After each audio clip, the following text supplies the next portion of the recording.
German prosecutors are circling. Their message to Bill Gates? Judgment is coming. In recent weeks, a series of leaked documents and whistleblower testimonies have begun to shed light on Gates' role in what many are now calling a global crime against humanity. One that unfolded during the COVID-19 pandemic and may have cost millions of lives. But this didn't start in 2020. For decades, Bill Gates has operated in plain sight, disguising domination as philanthropy. From unauthorized vaccine trials on vulnerable children in Africa and India to experimental population programs disguised as humanitarian aid. He's pursued a vision rooted not in healing, but in control, in eugenics, in quiet depopulation. So how has he escaped scrutiny for so long? Because he bought silence. He funds the very health organizations tasked with oversight. He bankrolls major news outlets to keep his name clean.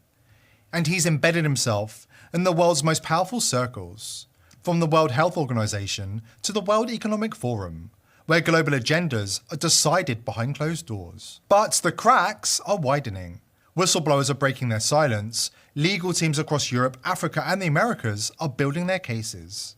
And behind the scenes, Gates is said to be spiraling, erratic, cornered, and afraid. Because the evidence is mounting, the lies are crumbling, and for the first time in decades, the world is asking the one question Gates thought he'd never have to answer. What if the savior was actually the executioner?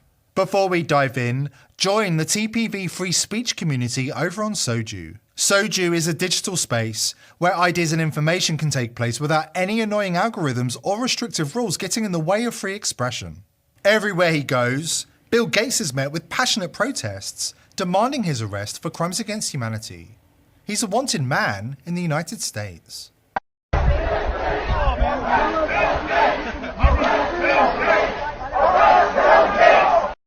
He's a wanted man in Canada.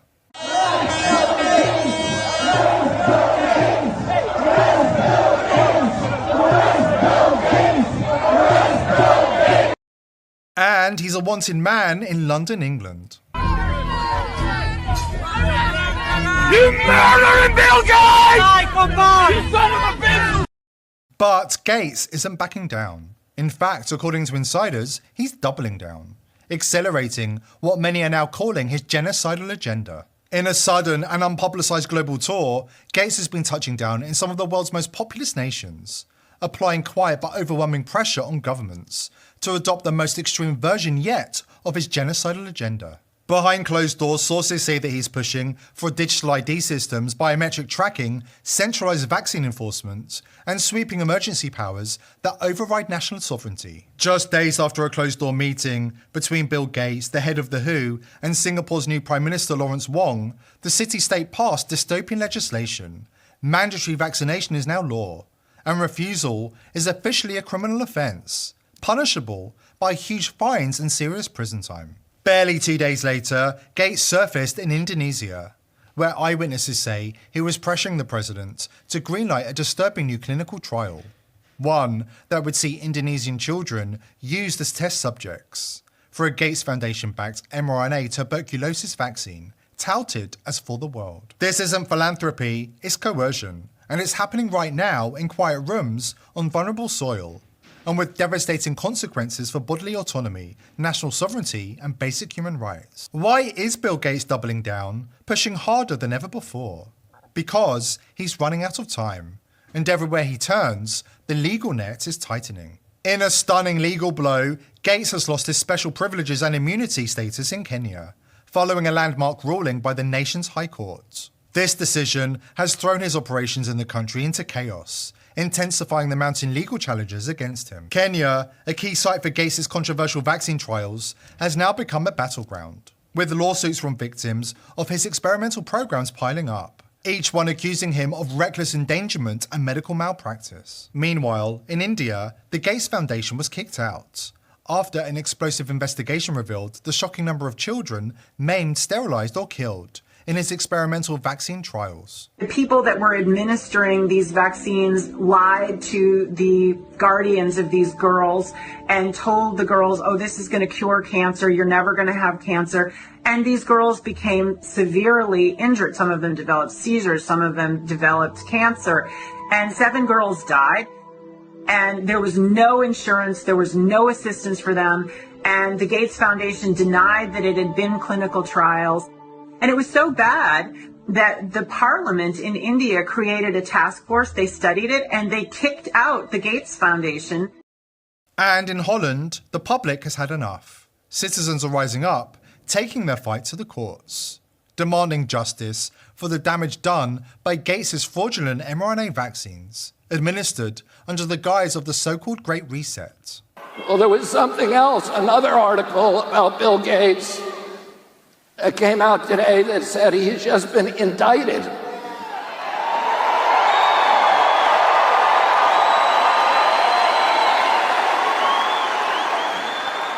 He's been indicted in the Netherlands for lying to the public about the COVID vaccine.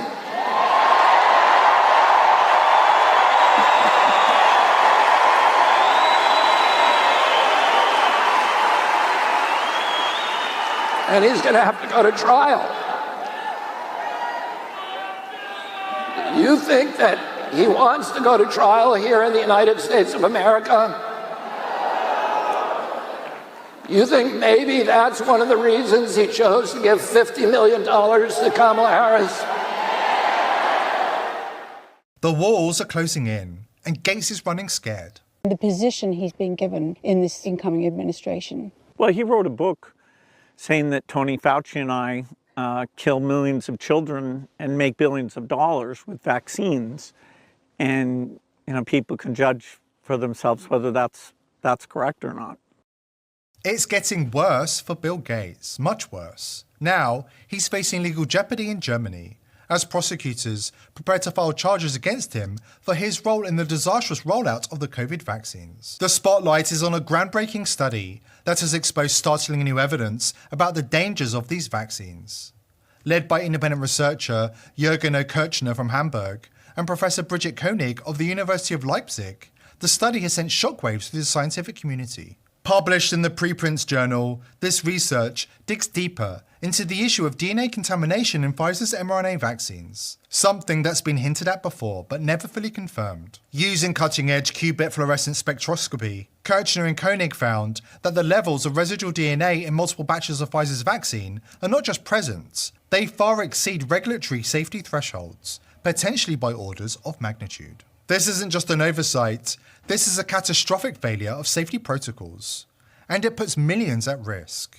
And Bill Gates, he is at the center of it all. Prosecutors are starting to take action, and it's no surprise. German government data has just revealed what we've suspected all along. There was no pandemic. That's right.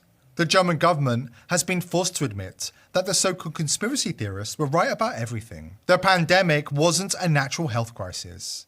It was a meticulously orchestrated, military-grade psyop, designed to manipulate and brainwash the masses into accepting an experimental vaccine pushed by the likes of Bill Gates, with devastating consequences. These explosive documents, obtained through a lawsuit, have ripped the veil off the global elite's COVID deception.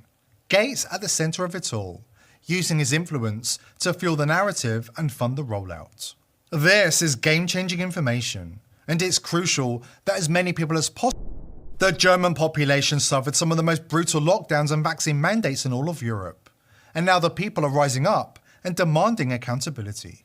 Step Forward, Paul Schreier, and Multipolar Magazine, who launched a Freedom of Information request and then launched a lawsuit against the German government when they tried every trick in the book to keep the secret documents under lock and key. As Professor Stephen Homburg explains, the results are stunning and represent total vindication for everybody who dared to question the narrative of lockdowns and mask and vaccine mandates. The secret government documents, all 2,000 pages of them, reveal that we were right about nearly everything, and the so-called pandemic was all a fraud. Meine sehr geehrten Damen und Herren, wir haben dunkle Jahre hinter uns. Zunächst das Wichtigste in 5 Stichpunkten. Erstens sank die Klinikbelegung in Deutschland bundesweit im Jahre 2020 auf ein historisches Allzeittief, sagt das Bundesgesundheitsministerium. Zweitens gab es 2020 und 2021 nicht mehr schwere Atemwegserkrankungen als sonst. Corona kam, die Influenza verschwand zeitweise. sagen die Sentinel-Daten des RKI. Drittens starben im Jahr 2020 altersstandardisiert nicht mehr Menschen als sonst auch.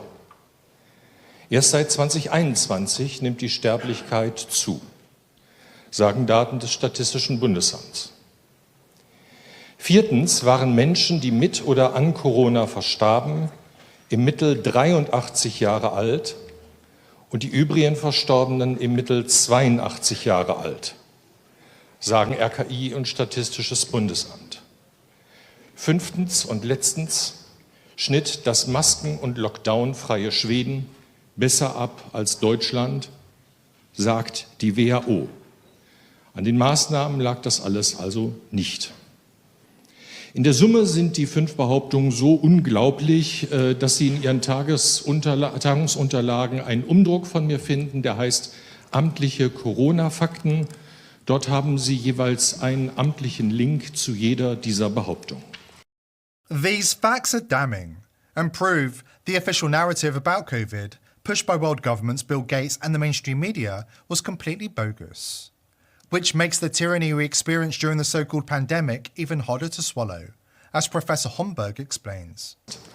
Klinisch in Bezug auf echte Krankheiten und Todesfälle gab es nichts Besonderes. Es war alles normal. Das sind Fakten und das ist der wichtigste Punkt. Die Vorstellung einer Pandemie ergab sich ausschließlich aus neuartigen, anlasslosen Massentests, deren Ergebnisse enorm schwankten und dem Publikum vorgaukelten, es gäbe mehr Kranke und Tote als sonst, was nicht stimmte. Mit einem PCR-Test auf Rhinoviren hätte man dieselbe Illusion erzeugen können und das könnte man momentan auch, wenn man es wollte. Wie hat die Politik auf diese klinische Normallage reagiert? Sie schloss Kitas, Schulen, Geschäfte, Kirchen und Betriebe monatelang, ließ Alte isolieren und einsam sterben, zerstörte Existenzen. Die Polizei verbot das Buchlesen auf einer Parkbank, machte Jagd auf Jugendliche im Freien und auf Kinder im Schnee, prügelte friedliche Demonstranten nieder. Die Politik grenzte jeden aus, der nach dem Sinn der Maßnahmen fragte. Sie ließ das ZDF verkünden, Kinder glichen virenübertragenden Ratten und Ungeimpfte seien Blinddärme, die nicht zum Volkskörper gehörten. Eine Sprache, wie wir sie seit 75 Jahren nicht mehr kannten.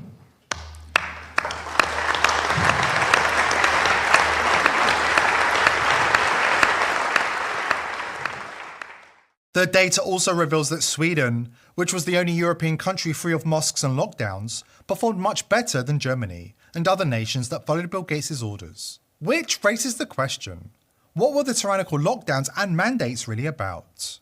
Professor Homburg has the answer. And as it turns out, we were right all along. Weil das masken- und lockdownfreie Schweden als Vorbild dienen konnte, muss man überdies fragen, ob die Maßnahmen wirklich Ansteckungen verhindern sollten, was sie offensichtlich nicht taten, oder vielmehr dem Ziel dienten, den Impfwiderstand der Bevölkerung zu brechen. The charges against Gates and the cabal could not be more serious. The Germans understand that they are dealing with a criminal operation that intentionally poisoned the bloodstream of humanity with a view to reducing the global population. Gates cannot be allowed to keep getting away with his crimes. The COVID pandemic was the tipping point. If we the people let him gain more power for the Great Reset, we can be sure he'll do even worse in the future. How do we know?